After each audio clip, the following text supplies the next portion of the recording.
The plaque was already on the wall when I walked into my own father's retirement party and saw whose name they had put on it. 80 people in the yard canteen, the good bunting up, 42 years of marrow haulage on a cake, and there it was above the office door on brushed steel, Marrow and Son. My brother Dean had his arm round Dad and was saying, "It just felt right, keeping it in the family." I had been at that company for 19 years. I started at 16 sweeping the yard, and I did the traffic desk at 20, and I had run the whole operation.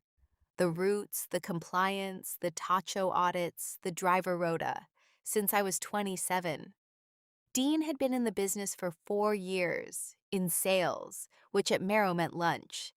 I stood there in the doorway with a tray of vol au vent somebody had handed me on the way in, and my father raised his glass and said, "My boy," and the room went warm the way rooms do, and I did not drop the tray.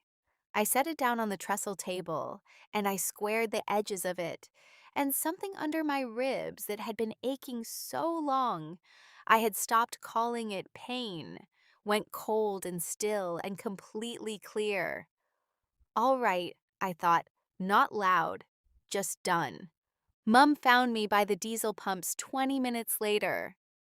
"Don't make a thing of it, Ruth," she said. "It's a plaque. Your father's had a long career and he wanted a nice night." I said I wasn't making a thing of it, which was true, because a thing is loud, and what I was making was quiet and would take about a year. Then Dean's wife Carla came out with her cardigan over her shoulders and did what Carla always did, which was arrive with a reasonable version. "You know what it is, love? It's the name. Marrow and Daughter doesn't scan. It's not personal, it's just how it sounds." And I looked at her, and I understood in that moment, with a clarity that took the wind out of me, that this was not a mistake anybody was going to correct. It was the arrangement. It had always been the arrangement, and everyone standing between me and that plaque had known about it before I did. Here is what 19 years cost, itemized, since nobody in that family ever wanted it itemized. I did not go to college because Dad had a bad year in the year 6 and needed somebody on the phones, and it was going to be 1 year, and then there was another bad year.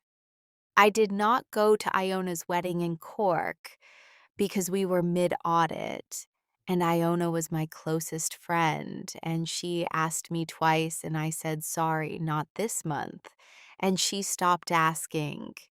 I stopped seeing anybody because you cannot build a life around a phone that goes off at 4 in the morning when a trailer goes over in Warwickshire.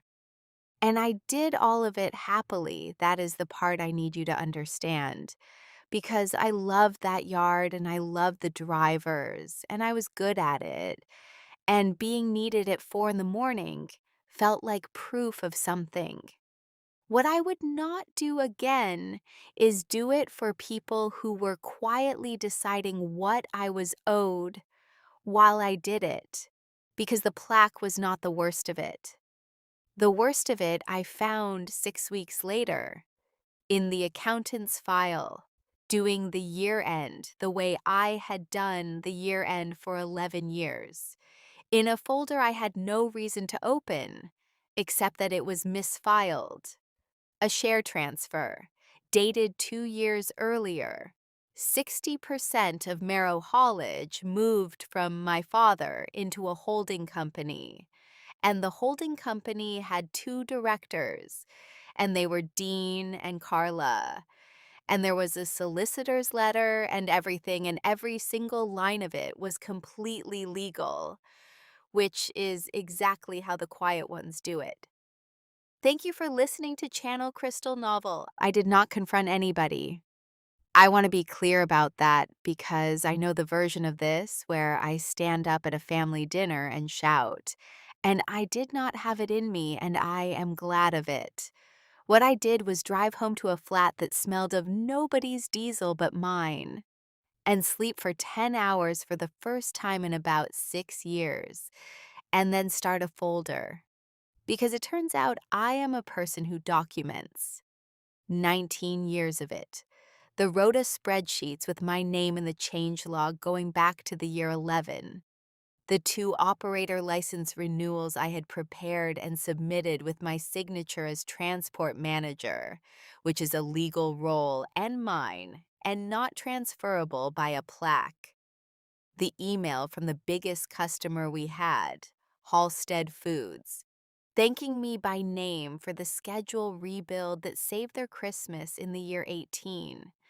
And under all of it, the thing that mattered most, and that nobody in that family had ever bothered to look at, which is that the operator license at Merrow Haulage was held on the strength of my qualification, because Dad had never sat his and Dean did not have one. And without a qualified transport manager on the license, the whole yard stops rolling inside 28 days. Not as a threat. As a fact, I had been quietly holding up for 11 years, without any of them noticing there was a hand under it. The gut punch came in the November from my father, and it was not a scheme, which is why it went in so deep. He came round to the flat, which he had done perhaps 4 times in 9 years, and he sat in my kitchen with his cap in his hands, and he said, "Your mother says you're in a mood about the sign." Then he said the true thing. "I'll be honest with you, Ruthie. I never once thought about it. That's what you're going to have to sit with. It wasn't a decision. Dean said the sign man was coming, and what did I want on it? And I said Marrow and Son because that's what my father had on his lorries, and I never thought about you for a single second, and I've been trying for 6 weeks to work out whether that's better or worse than if I had." I sat there and looked at my father, and I thought that in 19 years that was the most honest sentence he had ever said to me, and that it did not fix anything at all, and that both of those could be true. "It's worse," I said. "If you decided, I could argue with a decision." He nodded slowly. He said, "I." And he sat in my kitchen for another 40 minutes, and neither of us said much. And when he left, he put his hand on the back of my neck for a second, which he had not done since I was about 11, and I cried for an hour after the door shut, and I have never told him that. I gave them until the March. I did the year end properly, the way I always had, because those drivers had mortgages, and I was not going to make a point out of other people's wages. I trained up a lad called Fitz on the traffic desk. Quietly, over 4 months, everything I knew. And I did it well because if I was going to leave, I was going to leave the desk in a state I would not be ashamed of. And then on a Tuesday morning in March, I put 2 envelopes on my father's desk. One was my resignation. The other was the statutory notice removing myself as transport manager from the operator license, effective in 28 days, copied to the traffic commissioner, because that is a legal filing and it does not go through anybody's family. And I said, "You've got 4 weeks to find somebody qualified, and there are about 11 people in this county who are, and I've written their names on the back because I'm not doing this to hurt the drivers." Dean came in at speed about 9 minutes later and did the loud thing. "You can't do that. You can't just pull the license. That's the whole business. That's Dad's whole life." And I said, "It's not the license, Dean. It's my qualification. And it's been my qualification since I was 23, and you've had 2 years since the share transfer to notice." And he said in front of my father, "How do you know about the share transfer?" And the room went very quiet, and my father put down his tea and said, "What share transfer?" He had not known. That was the thing I had not seen coming, and it is the only part of this I did not plan. He had signed it, obviously, because his signature was on it, but he had signed it the way he had signed everything for 42 years, which was on a desk with a man saying it was housekeeping, and the man had been his son. Dad went to the accountant himself that afternoon, which he had not done since about the year 9, and he was in there 2.5 hours. He came out and did not speak to anybody for a week. Then he unwound as much of it as could be unwound, which was not all of it, because 2 years is 2 years, and Carla had done it properly. What he could do, he did, and what he could not do, he told everybody about. Which, in a haulage yard in a county that size, is its own kind of enforcement. And they kept the company. I want to be honest about that too, because I know what the satisfying version sounds like. Marrow haulage still runs, smaller, out of the same yard. With a transport manager, they pay $11,000 a year more than they ever paid me. Dean and Carla have their 60% of a thing worth considerably less than it was, because 2 customers followed the person who had actually been running the schedules, and one of them was Halstead. The plaque is still up. My father asked me about 6 months in whether I wanted it changed, and I said no, leave it, it's accurate now. Mum and I speak carefully about small things. Carla told a version around the village in which I had held the family to ransom, and it did quite well for about 4 months until people did the arithmetic on 19 years against a plaque, and then it stopped doing well at all. Iona rang me out of nowhere in the spring, the friend whose wedding I missed, and she did not want anything, which by then was so unusual that I had to sit down.